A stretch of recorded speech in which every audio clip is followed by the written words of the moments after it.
আসসালামু আলাইকুম। এই পবিত্র জুমার দিন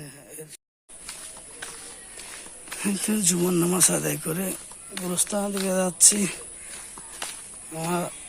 আমার কবর জিয়াদ করতে কেন অনেকে জানেন না, অথবা আজকে 2 মাস শেষ, আমার আম্মা মারা গেছে 2 মাস আজকে। জুমার দিন কবর জিয়াদে যাচ্ছি। কবরটা আমাদের পারিবারিক কবরস্থান, আমাদের বাড়ির থেকে একটু দূরে, হাঁটে গেলে 10 মিনিট মতো লাগে। তো আমাদের জুমা মসজিদ থেকে নামাজ আদায় করে কবরস্থান দিকে যাচ্ছি। এটা কিন্তু আমাদের মেয়ের রাস্তা দিয়ে আসতে হয় গোসারা যাওয়ার ওদিকে, যেহেতু আমাদের এটা অনেক পুরনো কবরস্থান, আমাদের দাদার আমল থেকে পারিবারিক কবরস্থান এটা। এই জন্য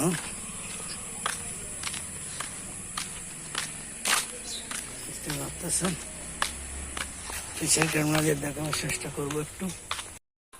দেখতে পাচ্ছেন এখন রাস্তা দিয়ে ঢুকবো গুরুস্থানের।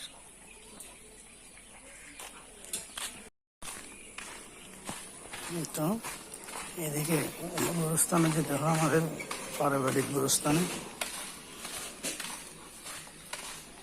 দিন এর সামনে দেখতে পাচ্ছেন, এটা আমার আম্মার কবর জিয়াদ করতে আসলাম। সবাই দোয়া করবেন আমার আম্মার জন্য, যেন ব্যস্ত নসিব দান করে, জান্নাতুল ফেরদৌস দান করে। কবরস্থানে আসলে কিন্তু ভালো লাগে না, অনেক মন খারাপ হয়ে যায় আমার জন্য। সবাইকে বেশি বেশি দোয়া করবেন আমার যেন আল্লাহ ব্যস্ত নসিব দান করে। আজ এই তো জুমার দিন, প্রতিদিন আসি, জুমার দিন 2বার করে আসা হয়। সবাই দোয়া করবেন আমার আম্মার জন্য।